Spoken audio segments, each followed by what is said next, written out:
Extrait de l'interview d'Alexandre Catana, commercial chez L'Or Industrie.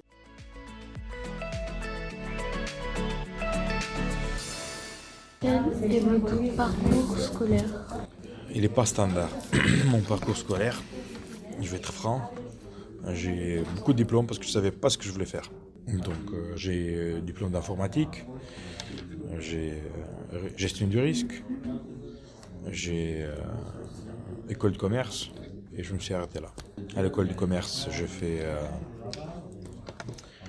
mon stage dans une société qui m'a prise, qui m'a fait un CDI après, pareil. Parce qu'il y avait un projet à l'étranger, il fallait développer la société. Quelles sont les principales qualités à avoir pour exercer votre métier? Les principales qualités, il faut être persistant, il ne faut jamais baisser les bras. Surtout, il faut savoir en fait être à l'écoute du client. Et après, de nouveau, maîtriser son marché. Savoir si votre marché il est porteur, disons, il y a plus de boulot sur votre marché, il ne faut pas se limiter, il faut aller choper la plus grosse part, si votre usine le permet, bien sûr. Et après, il faut toujours suivre, parce que prendre une commande, disons, il y a du boulot, mais après, il y a du boulot suivre le client après.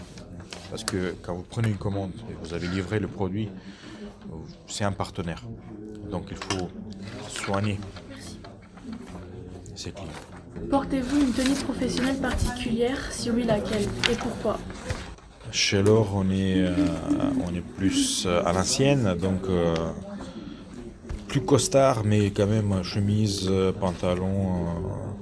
Et s'il y a des conférences ou il y a des réunions assez importantes, alors costard. Comment s'organise votre semaine de travail? On peut dire la même journée, c'est en fonction de ce qu'il faut faire. On doit prioriser certaines choses. Bien sûr, parfois, on passe beaucoup de temps avec le client. Parfois, il y a des clients qui arrivent. Donc, mais en gros, c'est commande. Et bien sûr, tout ce qui en suit. Après, je peux entrer dans le détail. Après la prise de commande, on doit consulter le client, que toutes les options sont bien là. Il faut qu'on vérifie qu'on prend les fiches techniques des camions, par exemple, qu'on regarde la couleur du produit qu'il veut, qu'on définisse une date de livraison. Tout ça, c'est suivi en fait par le commercial. Le seul contact en fait entre L'Or et le client, c'est le commercial. Vous avez fait face à des personnes désagréables? Si oui, comment vous réagissez? Pourquoi cette réaction vous a paru appropriée? Oui, il y a des personnes très désagréables. Vous avez parfois des clients, il ne faut pas oublier, c'est eux qui payent votre salaire. Donc il faut trouver un moyen de les calmer ou de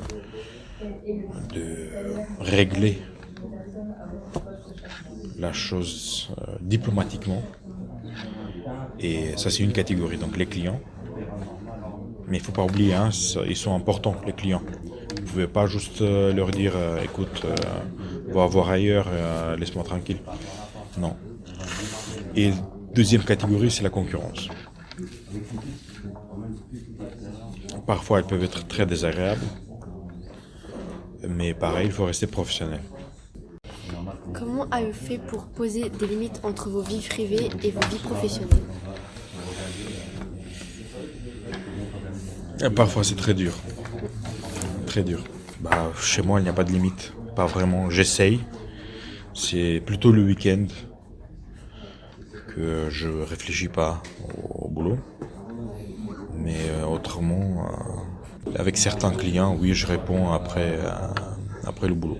Selon vous, dans quelle matière scolaire faut-il être particulièrement bon si on envisage d'apprendre votre métier? Bien sûr, il faut couvrir toutes les matières. Il faut avoir une culture générale assez vaste. Il faut savoir parler à un comptable, à un financier, à un ingénieur, à tout le monde. Après, dans ce métier particulier, il faut mettre beaucoup d'accent sur la négo. Sur les imports-exports, sur tout ce qui concerne la vente de marchandises. Bon, il faut être, je dis pas calé, mais il faut aussi connaître quand même les lois. Un peu. On a des contrats à signer, des CGV, il faut qu'on soit calé quand même, enfin pas à fond, mais qu'on comprend de quoi il s'agit. Donc tous les métiers qui nous entourent, il faut qu'on puisse leur parler.